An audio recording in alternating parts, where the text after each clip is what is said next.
അപ്പോൾ ഇന്ന് ബ്രേക്ക്ഫാസ്റ്റിന് അല്ലെങ്കിൽ വൈകുന്നേരം ചായക്കായാലും ചട്നിയൊന്നും വേണ്ടാത്ത പെട്ടെന്ന് ഉണ്ടാക്കിയെടുക്കാൻ പറ്റുന്ന നല്ല ടേസ്റ്റി ആയിട്ടുള്ളൊരു ദോശയുടെ റെസിപ്പിയാണ് കേട്ടോ ചെയ്ത് കാണിക്കുന്നത്.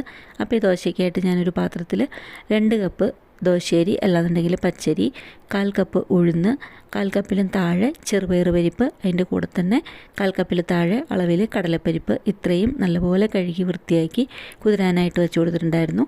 ഒരു 5-6 മണിക്കൂർ നല്ലപോലെ ഒന്ന് കുതിർത്തിയെടുത്തിരിക്കുന്ന അരിയാണിത്. നല്ലപോലെ കഴുകി വൃത്തിയാക്കിയിട്ടാണ് വെള്ളത്തിലിട്ട് കൊടുത്തിരുന്നത്. ഇനിയിപ്പോൾ അതിൻ്റെ പകുതി ഞാനൊരു മിക്സിയുടെ ജാറിലേക്ക് ഇട്ട് കൊടുത്തിട്ടുണ്ട്. ഇതിലേക്ക് 2 ടേബിൾ സ്പൂൺ ചോറുകൂടെ ചേർത്ത് കൊടുത്തിട്ട് നല്ല ദോശമാവിൻ്റെ പരുവത്തിൽ നല്ല പേസ്റ്റ് പോലെ അരച്ചെടുക്കണം. ശരിക്കും നല്ല ദോശമാവിൻ്റെ പരുവത്തിൽ അരച്ചെടുത്ത് കഴിഞ്ഞിട്ട് അതൊരു പാത്രത്തിലേക്ക് മാറ്റി കൊടുക്കുന്നുണ്ട്. അതിൻ്റെ കൂടെ അതുപോലെ തന്നെ ബാക്കി കൂടെ എടുക്കുക.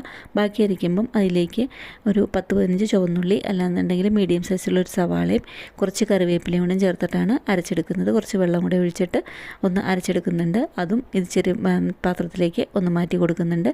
അതിലേക്ക് മഞ്ഞൾപ്പൊടി ചേർത്ത് കൊടുക്കുന്നുണ്ട്, മുളക് പൊടി ചേർത്ത് കൊടുക്കുന്നുണ്ട്, അതുപോലെ തന്നെ കായത്തിൻ്റെ പൊടിയും ചേർത്ത് കൊടുക്കുന്നുണ്ട്. ആവശ്യത്തിനുള്ള ഉപ്പോട് ചേർത്ത് കൊടുത്തിട്ട് ഒരു തവിയിൽ 1 തവി വെള്ളം കൂടെ ഒഴിച്ചു കൊടുത്തിട്ട് ആ പൊടികളിലേക്ക് വെള്ളം ഒഴിച്ചു കൊടുക്കുക. ശരിക്കും ഒന്ന് അലുത്ത് കിട്ടാനായിട്ടാണ്. അപ്പോൾ പെട്ടെന്ന് തന്നെ മാവിലേക്ക് മിക്സായി കിട്ടും. അതിന് ശേഷം ഇതൊന്ന് നല്ലപോലെ ഇളക്കി യോജിപ്പിച്ച് അതൊന്ന് അടച്ചു വയ്ക്കുക. ഒരു 5 മിനിറ്റ് മാത്രം. പുളിക്കാനായിട്ട് വയ്ക്കേണ്ട ആവശ്യമില്ല. സാധാരണ ദോശമാവ് പോലെ പുളിക്കാൻ വയ്ക്കേണ്ട ആവശ്യമില്ല. ഒരു 5 മിനിറ്റ് ഒന്ന് സെറ്റാവാനായിട്ട് അടച്ചു വെച്ചാൽ മതി. അതിന് ശേഷം ദോശത്തവ ചൂടായി കഴിഞ്ഞ് കഴിയുമ്പം 1 തവി മാവൊന്ന് കോരി ഒഴിച്ചു കൊടുക്കുക. അതിന് ശേഷം അത് നല്ലപോലെ നല്ല തിന്നായിട്ടൊന്ന് പരത്തി കൊടുക്കുക. വളരെ തിന്നായിട്ട് പരത്തിയതിന് ശേഷം മീഡിയം ഫ്ലെയിമിൽ വെച്ചിട്ട് വേണം ഉണ്ടാക്കിയെടുക്കാനായിട്ട്.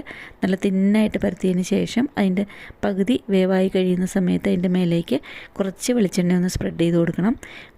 അത് ഓപ്ഷണലാണ്, ഇഷ്ടമുള്ളവർ ചെയ്ത് കൊടുത്താൽ മതി. അതിന് ശേഷം ദോശ ഇത്രയും മുരിഞ്ഞ് കഴിയുമ്പം തിരിച്ചിട്ട് കൊടുക്കുക.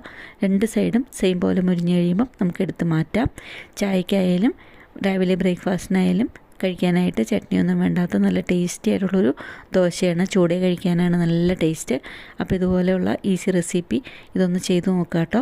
ഇതുപോലുള്ള ഈസി റെസിപ്പികൾക്കായിട്ട് ചാനലൊന്ന് സബ്സ്ക്രൈബ് ചെയ്ത് സപ്പോർട്ട് ചെയ്ത് ഫോളോ ചെയ്യണേ.